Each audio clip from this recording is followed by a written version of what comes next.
ಶುರುನಾ? ಉಗ್ರರನ್ನ ಮಟ್ಟ ಹಾಕೋದು confirm. Warn ಮಾಡಿದ್ರು ನರಿ ಬುದ್ಧಿ ಬಿಡದ ಪಾಕಿಗಳು. ನೆನೆ ತಾನೇ ರಕ್ತ ಮತ್ತು ನೀರಿನ ಮಾತನಾಡಿದಂತಹ ಪ್ರಧಾನಿ ನರೇಂದ್ರ ಮೋದಿ ಅವರು ಇವತ್ತು ಪಾಕಿಸ್ತಾನ ಉಗ್ರರಿಂದ ಮತ್ತೆ ಅಟ್ಯಾಕ್ ಆಗಿದೆ. ಉಗ್ರರ ಸರ್ವನಾಶ ಮಾಡುವುದಕ್ಕೆ ಪ್ರಧಾನಿ ನರೇಂದ್ರ ಮೋದಿ ಅವರು ಕೂಡ ಶಪಥವನ್ನ ಮಾಡಿದ್ರು. ಪದೇ ಬಾಲವನ್ನ ಬಿಚ್ಚುತ್ತಾ ಇದ್ದಾರೆ ಟೆರರ್ಗಳು. ಅವರಿಗೆ ಸರಿಯಾದಂತಹ ತಕ್ಕ ಪಾಠವನ್ನ ಕಲಿಸೋದು ಫಿಕ್ಸ್. ಸರಿಯಾಗಿ ಬೆನ್ಮೂಳೆ ಮುರಿದು ಮೂಲೆಯಲ್ಲಿ ಕೂರಿಸ್ಬೇಕು ಇವ್ರಿಗೆಲ್ಲರಿಗೂ. ಉಗ್ರರ ಚಟುವಟಿಕೆಯಲ್ಲಿ ಭಾಗಿಯಾಗಿ ಉಗ್ರತ್ವವನ್ನೇ ಜೀವನವನ್ನಾಗಿ ಮಾಡಿಕೊಂಡಿರುವಂತಹ ಉಗ್ರರನ್ನ ಸದೆಬಡಿಯುವಲ್ಲಿ ಭಾರತೀಯ ಸೇನೆ ಯಶಸ್ವಿಯಾಗ್ತಾ ಇದೆ.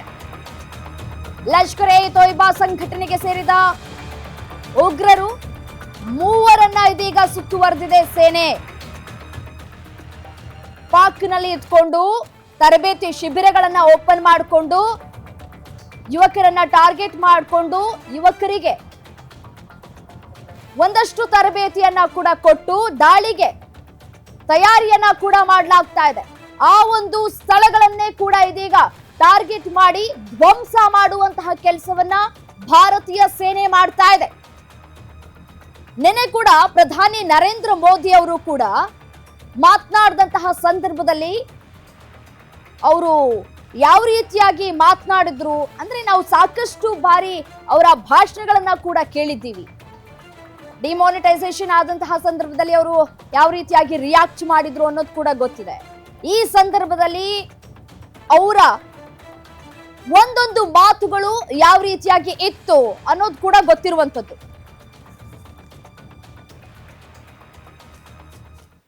ಡೀಟೇಲ್ಸ್ ಕೊಡ್ತಾರೆ ನಮ್ಮ ಗ್ಯಾರಂಟಿ ನ್ಯೂಸ್ ನ ಡಿಜಿಟಲ್ ಎಡಿಟರ್ ದಿಲೀಪ್ ನೇರ ಸಂಪರ್ಕದಲ್ಲಿ ಜಾಯಿನ್ ಆಗಿದ್ದಾರೆ. ಎಸೇನೋ ದಿಲೀಪ್, ನಿನ್ನೆ ತಾನೆ ಪ್ರಧಾನಿ ನರೇಂದ್ರ ಮೋದಿ ಅವರು ವಾರ್ನಿಂಗ್ ಪಾಸ್ ಮಾಡಿದ್ರು.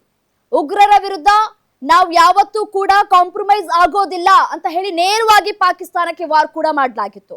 ಬಟ್ ಅದಾದ ಜಸ್ಟ್ ಕೇವಲ ಒಂದು 10-11 ಗಂಟೆಯಲ್ಲೇ ಈ ರೀತಿಯಾದಂತಹ ದಾಳಿ ಆಗಿರುವಂಥದ್ದು.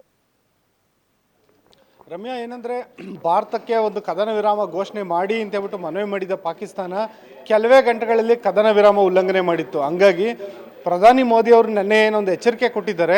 ಎಚ್ಚರಿಕೆ ಕೊಟ್ಟಿದ ತಕ್ಷಣ ಎಲ್ಲ ಸರಿ ಹೋಗ್ಬಿಡುತ್ತೆ ಅಂತ ಬಯಸೋದು ನಿಜಕ್ಕೂ ಅದು ಸರಿಯಾದ ಒಂದು ಇದಾಗೋದಿಲ್ಲ. ಯಾಕೆಂದರೆ ಪಾಕಿಸ್ತಾನ ಅದ್ರ ಬುದ್ಧಿಯನ್ನು ಅಷ್ಟು ಬೇಗ ಬಿಡೋದಿಲ್ಲ.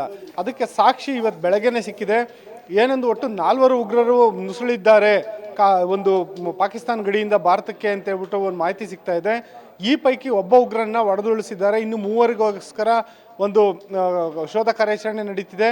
ಈ ವೇಳೆ ಗುಂಡಿನ ಚಕಮಕಿಗಳು ಕೂಡ ನಡೀತಿದೆ. ಜೊತೆಯಲ್ಲೇನೆ ಈ ಒಂದು ಉಗ್ರರ ಬಗ್ಗೆ ನಿಖರವಾದ ಸುಳಿವು ನೀಡಿದವರಿಗೆ 20 ಲಕ್ಷ ರೂಪಾಯಿ ಬಹುಮಾನ ಕೊಡ್ತೀವಿ ಅಂತಲೂ ಕೂಡ ಭಾರತೀಯ ಸೇನೆ ಘೋಷಿಸಿದೆ. ಇದರ ಮಧ್ಯದಲ್ಲಿ ಡಿಲ್ಲಿನಲ್ಲಿ ರಕ್ಷಣಾ ಸಚಿವ ರಾಜನಾಥ್ ಸಿಂಗ್ ಅವರ ಸಾರಥ್ಯದಲ್ಲಿ ಸೇನೆಯ 3 ವಿಭಾಗಗಳ ಪ್ರಮುಖರ ಸಭೆ ನಡೀತಾ ಇದೆ. ಜೊತೆಗೆ ಇವತ್ತು ಮಧ್ಯಾಹ್ನ 3:30ಕ್ಕೆ ಒಂದು ಸೇನೆಯ ಸುದ್ದಿಗೋಷ್ಠಿ ಕೂಡ ಇದೆ ಅಂತ ಹೇಳಲಾಗ್ತಾ ಇದೆ.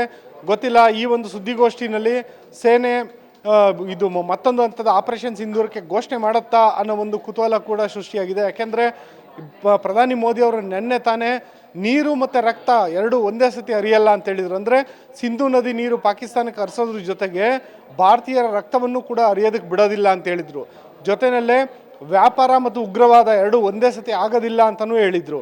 ಇವೆಲ್ಲ ಎಚ್ಚರಿಕೆಗಳನ್ನು ಕಠಿಣ ಸಂದೇಶಗಳನ್ನು ರವಾನೆ ಮಾಡಿದ್ರೂ ಕೂಡ ಇವತ್ತು ಲಷ್ಕರ್ ಎ ತೊಯ್ಬಾ ಸಂಘಟನೆಯ ಉಗ್ರರು ನುಸುಳಿದ್ದಾರೆ. ಇತ್ತೀಚೆಗೆ ಅಂದರೆ ಆಪರೇಷನ್ ಸಿಂಧೂರ ನಡೆದಿದ್ದ ದಿನ ಲಷ್ಕರ್ ಎ ತೊಯ್ಬಾ ಮತ್ತು ಜೈಷ್ ಎ ಮೊಹಮ್ಮದ್ 2 ಉಗ್ರ ಸಂಘಟನೆಗಳ ನೆಲೆಗಳನ್ನು ಧ್ವಂಸ ಮಾಡಲಾಗಿತ್ತು. ಜೊತೆಯಲ್ಲೇ ಪಿಒಕಿನಲ್ಲೇ ಹಲವು ಶಿಬಿರಗಳನ್ನು ಧ್ವಂಸ ಮಾಡಲಾಗಿತ್ತು. ಇಷ್ಟಾದರೂ ಈ ಉಗ್ರರು ಒಂದು ಉಪಟಳವನ್ನು ಕೊಡ್ತಲೇ ಇದ್ದಾರೆ. ಇದನ್ನು ಯಾವ ರೀತಿ ಪರಿಗಣಿಸ್ಬೋದು ಅಂದರೆ ಮನೆಯಲ್ಲಿ ಜಿರಳೆಗಳ ಕಾಟಕ್ಕೆ ಪರಿಗಣಿಸ್ಬೋದು. ನೀವು ಎಷ್ಟೇ ಅದಕ್ಕೆ ಹಿಟ್ ಥರದ ಒಂದು ಔಷಧಿಗಳನ್ನ ಸಿಂಪಡಣೆ ಮಾಡಿದ್ರೂ ಕೂಡ ಆ ಕ್ಷಣಕ್ಕೆ ಕೆಲವು ಜಿರಳೆಗಳು ಸಾಯ್ಬೋದು, ಇನ್ನು ಕೆಲವು ಜಿರಳೆಗಳು ಪ್ರಜ್ಞೆ ತಪ್ಪೋದು, ಮಿಕ್ಕಂತೆ ಮತ್ತೆ ಜಿರಳೆಗಳ ಆಟಾಟೋಪ ಮುಂದುವರಿಯುತ್ತೆ. ಇದೇ ಒಂದು ಮಾದರಿಯನ್ನು ಇವಾಗ ಉಗ್ರರಿಗೆ ಹೋಲಿಸ್ಬೋದಾಗಿದೆ ರಮ್ಯಾ. ಇನ್ನೂ ಕೂಡ 3 ಜನರನ್ನ ಸುತ್ತುವರಿಯಲಾಗಿದೆ ಅನ್ನೋದು ಗೊತ್ತಾಗ್ತಾ ಇರುವಂತದ್ದು. ಒಂದು ಕಡೆ ಪೊಲೀಸ್, ಮತ್ತೊಂದು ಕಡೆ ಸೇನೆ, ಮತ್ತೊಂದು ಕಡೆ CRPF ನ ಜಂಟಿ ಕಾರ್ಯಾಚರಣೆ ಯಾವ ರೀತಿಯಾಗಿ ಸಾಗ್ತಾ ಇದೆ ಸದ್ಯಕ್ಕೆ ಅಂತ ಹೇಳಿ. ಈಗ ಸದ್ಯದ ಮಟ್ಟಿಗೆ ಒಂದು ಜಮ್ಮು ಮತ್ತು ಕಾಶ್ಮೀರದ ಒಂದು ಶೋಪಿಯಾನ್ ಜಿಲ್ಲೆಯ ಶುಕ್ರಾ ಅನ್ನೋ ಪ್ರದೇಶದಲ್ಲಿ ಈ ಒಂದು ಕಾರ್ಯಾಚರಣೆ ಕೇಂದ್ರೀಕೃತ ಆಗಿದೆ. ಇನ್ನು ಮಿಕ್ಕಂತೆ ಒಂದು ಭಾರತದ ಲೈನ್ ಆಫ್ ಕಂಟ್ರೋಲ್ ಏನಿದೆ, ಅದರಲ್ಲೂ ಜಮ್ಮು ಮತ್ತು ಕಾಶ್ಮೀರ ಭಾಗದಲ್ಲಿ ಅಂದರೆ POK ಮತ್ತು ಭಾರತದ ಕಾಶ್ಮೀರ ಎರಡೂ ಒಂದು ಮಧ್ಯೆ ಒಂದು ಲೈನ್ ಆಫ್ ಕಂಟ್ರೋಲ್ ಅಂತ ಏನು ಕರೀತಾರೆ, ಗಡಿ ನಿಯಂತ್ರಣ ರೇಖೆ. ಈ ಗಡಿ ನಿಯಂತ್ರಣ ರೇಖೆಯಲ್ಲಿ ಭಾರತೀಯ ಸೇನೆ ಕಟ್ಟೆಚ್ಚರ ವಹಿಸಿದೆ.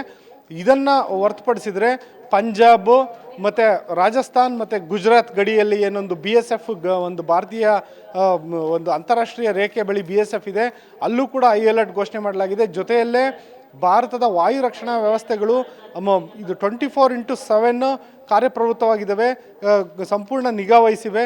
ಯಾವುದೇ ಕಾರಣಕ್ಕೂ ಪಾಕಿಸ್ತಾನದ ಯಾವುದೇ ಕ್ಷಿಪಣಿ, ಡ್ರೋನ್ ಸೇರಿದಂತೆ ಯಾವುದೇ ರೀತಿಯ ಅತಿಕ್ರಮಣ ಆಗದೇ ರೀತಿಯಲ್ಲಿ ಮುನ್ನೆಚ್ಚರಿಕೆ ವಹಿಸಿದೆ. ಆದರೆ ಜಮ್ಮು ಮತ್ತು ಕಾಶ್ಮೀರದಲ್ಲಿ ಏನೊಂದು ಈ ಒಂದು ಶೋಪಿಯಾನ್ ಪ್ರಾಂತ್ಯ ಅಂತೇನಿದೆ, ಇದು ಗುಡ್ಡಗಾಡು ಮತ್ತು ಪರ್ವತಗಳಿಂದ ಕೂಡಿದ ಪ್ರದೇಶ, ಜೊತೆಯಲ್ಲೇ ವಿಪರೀತ ಕಾಡನ್ನು ಹೊಂದಿರೋ ಪ್ರದೇಶ. ಇಲ್ಲಿ ಉಗ್ರರು ಅಡಗೋದಕ್ಕೆ, ಉಗ್ರರು ನುಸುಳೋದಕ್ಕೆ ತುಂಬ ಅವರಿಗೆ ಹಿತಕರವಾದ ಸನ್ನಿವೇಶ ಇದೆ. ಜೊತೆಗೆ ಇಲ್ಲಿ ಅವರು ಸ್ಥಳೀಯರ ನೆರವನ್ನು ಪಡೆದಿರ್ಬೋದು.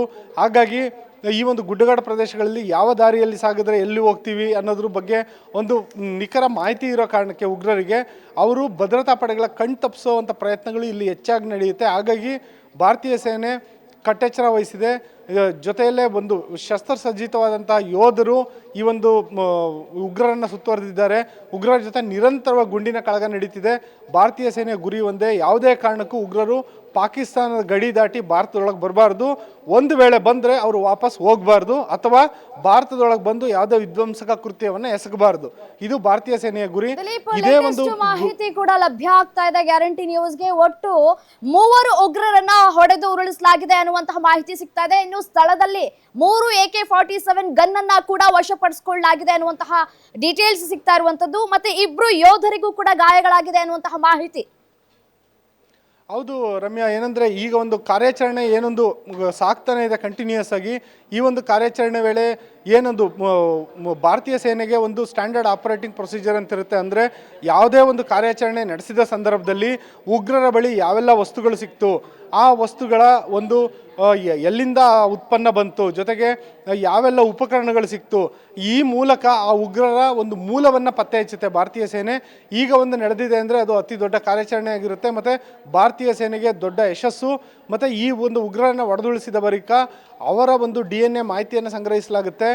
ಈ ಮೂಲಕ ಆ ಉಗ್ರರ ಮೂಲವನ್ನು ಪತ್ತೆ ಹಚ್ಚೋ ಕೆಲಸ ನಡೆಯುತ್ತೆ. ಎಲ್ಲದಕ್ಕಿಂತ ಹೆಚ್ಚಾಗಿ ಹೇಳ್ಬೇಕಂದ್ರೆ ಭಾರತ ನಿನ್ನೆ ತಾನೇ ಪ್ರಧಾನಿ ಮೋದಿ ಅವರು ಹೇಳಿದ್ದಾರೆ 100 ಜನ ಉಗ್ರರನ್ನು ಹೊಡೆದುರುಳಿಸಿದ್ದೀವಿ ಅಂತ. ಇನ್ನೂ ಎಷ್ಟು ಜನ ಉಗ್ರರಿದ್ದಾರೆ ಗೊತ್ತಿಲ್ಲ. ಮತ್ತು ಈ ಒಂದು ಕಾರ್ಯಾಚರಣೆ ಏನು ಬೆಳಗ್ಗೆಯಿಂದ ನಡೀತಾ ಇದೆ, ಭಾರತೀಯ ಸೇನೆಗೆ ಇವಾಗ ಸಿಕ್ಕಿರೋದು ಒಂದು ಅತಿ ದೊಡ್ಡ ಯಶಸ್ಸು ಅಂತ ಹೇಳ್ಬೋದು ರಮ್ಯಾ.